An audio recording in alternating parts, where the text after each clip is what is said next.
आइए एक यूहन्ना 1:9 को गहराई से समझते हैं। यदि हम अपने पापों को मान ले तो वह हमारे पापों को क्षमा करने और हमें सब अधर्म से शुद्ध करने में विश्वास योग्य और धर्मी है।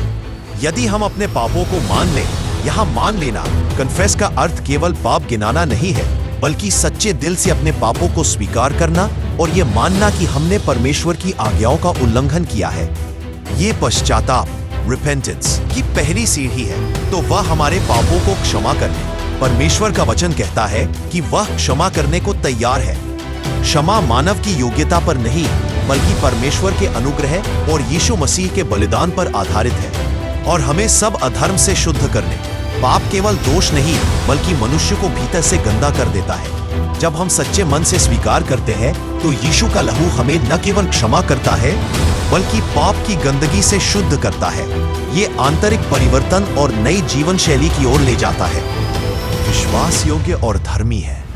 विश्वास योग्य क्योंकि परमेश्वर ने वचन दिया है कि जो पश्चाताप करता है उसे क्षमा करेगा।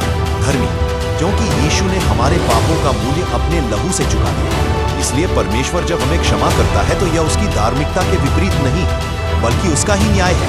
रोमियो 3:25-26, भजन 32:5। मैंने तुझसे अपने पाप को प्रकट किया और अपने अधर्म को नहीं छिपाया। नीति वचन 28:13। जो अपने पापों को छिपाता है वो सफल ना होगा, परंतु जो उन्हें मान लेता और छोड़ देता है उस पर दया की जाएगी। मसीही जीवन में हर बार गिरने पर हमें हिम्मत हारने की जगह अपने पाप को छिपाना नहीं, बल्कि परमेश्वर के सामने स्वीकार करना चाहिए। परमेश्वर सच्चे मन से स्वीकार करने वाले को हमेशा क्षमा करता है और नया अवसर देता है। यह पद हमें आश्वासन देता है कि क्षमा केवल संभव ही नहीं, बल्कि पक्की है, क्योंकि परमेश्वर विश्वास योग्य है। यदि हम अपने पापों को ईमानदारी से मान लें और यीशु मसीह के लहू पर विश्वास करें, तो परमेश्वर न केवल क्षमा करता है, बल्कि हमें नया और पवित्र जीवन जीने के योग्य बनाता है। हे स्वर्गीय पिता, मैं अपने पापों को तेरे सामने मान लेता हूँ। मैं स्वीकार करता हूँ कि मैंने तेरी इच्छा के विरुद्ध काम किया और तेरे मार्ग से भटक गया। हे प्रभु, तू विश्वास योग्य और धर्मी है।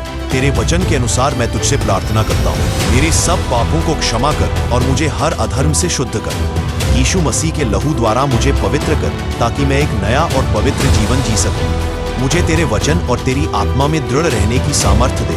धन्यवाद कि तू मुझे क्षमा करता है और शुद्ध करता है। यीशु के नाम में आमीन।